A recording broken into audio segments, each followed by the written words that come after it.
Baghdad के एक शहर में दो भाई रहा करते थे, मीर कासिम और अली शाह। मीर कासिम बड़ा था और अली शाह छोटा था। अली शाह को लोग अली बाबा के नाम से पुकारते थे। मीर कासिम बड़ा था, इसलिए उसने धोखे से अपने पिता की पूरी जायदाद पर कब्जा कर लिया और अली बाबा को घर से निकाल दिया। अली बाबा ने अपने भाई से लड़ने की जगह इस बात से संतोष कर लिया कि खुदा की राह में देर है, अंधेर नहीं। अली बाबा ने घर चलाने के लिए जंगल से लकड़ी काटने का काम शुरू कर दिया। इसी तरह दिन गुजर रहे थे। एक दिन जंगल में लकड़ियां नहीं मिली तो अली बाबा को जंगल के उस हिस्से में जाना पड़ा जहां के बारे में यह मशहूर था कि वहां जिन्नात रहते हैं और डर के मारे वहां कोई नहीं जाता था। अली बाबा को तो अपने घर में राशन ले जाना था, इसलिए उसे लकड़ियों की सख्त जरूरत थी।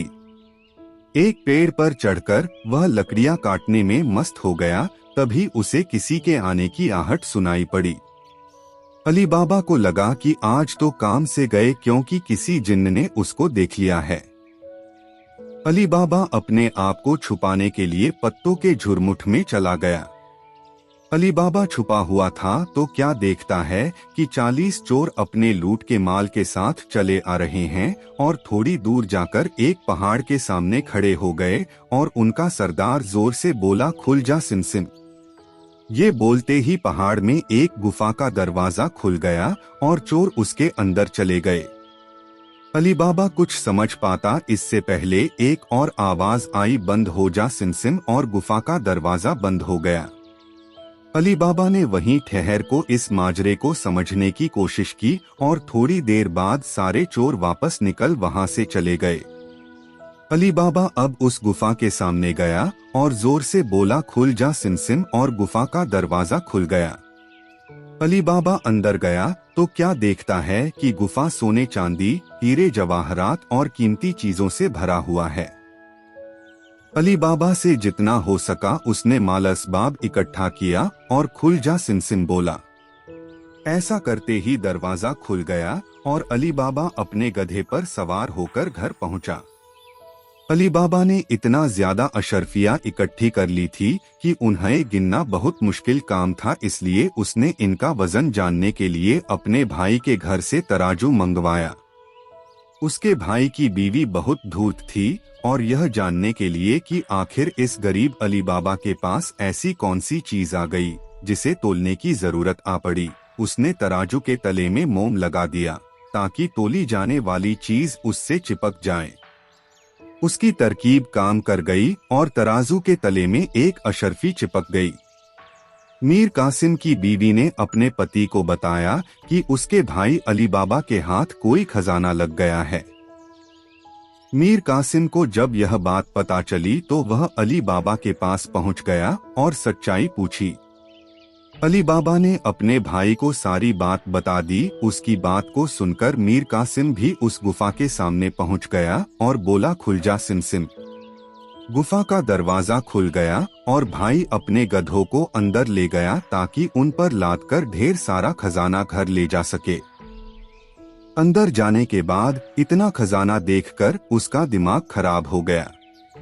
उसने ज्यादा से ज्यादा खजाना बटोरने की कोशिश की और इसी उधेड़बुन में वह बाहर निकलने के लिए बोला जाने वाला मंत्र ही भूल गया। कुछ देर बाद 40 चोर लौट आए। मीर कासिम खुद तो छुप गया लेकिन अपने गधों को नहीं छुपा सका। चोरों को पता चल गया कि कोई अंदर आया है। मीर कासिम को आखिर में चोरों ने खोज निकाला और उसके 3 टुकड़े करके गुफा के दरवाजे पर लटका दिया ताकि वहां आने वाले लोग डर के मारे गुफा के अंदर न आएं।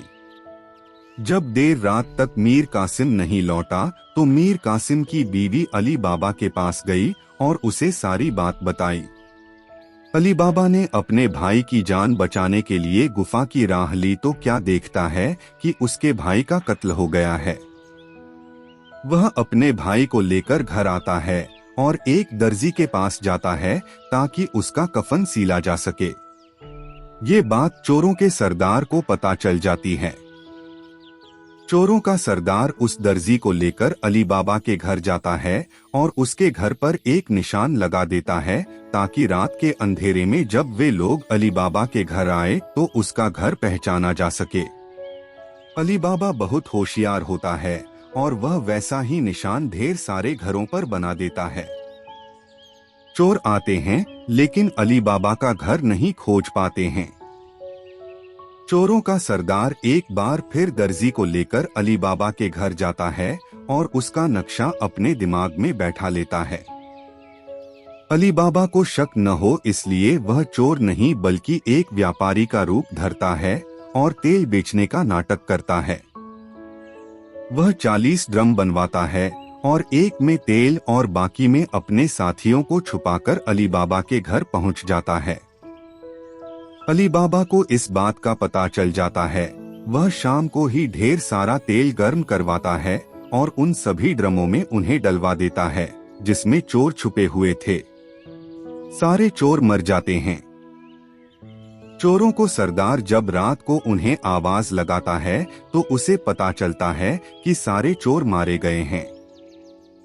चोरों का सरदार अपनी जान बचाकर भागता है लेकिन वह अली बाबा से बदला लेने की फिराक में रहता है। इसी तरह समय गुजरता है और अली बाबा का लड़का बड़ा हो जाता है और वह व्यापार के लिए दुकान खोलता है।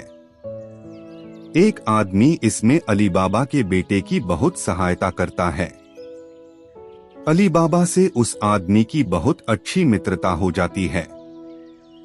अली बाबा का बेटा एक रात को उसे अपने घर दावत पर बुलाता है जहां एक विशेष नृत्य का आयोजन किया जाता है जो चाकू और छुरियों के माध्यम से किया जाता है। इसी बीच जब चाकू और छुरियों से नृत्य चल रहा होता है तो रक्कासा अली बाबा के कहने पर उसके बेटे के मित्र के सीने में घोंप देती है। अली बाबा चोरों के सरदार को समय रहते पहचान लेता है। उसकी तलाशी ली जाती है तो उसके पास ढेर सारे हथियार मिलते हैं। वह उस रात अली बाबा के पूरे परिवार की हत्या करने आया होता है लेकिन अली बाबा की सूझबूझ से वह मारा जाता है।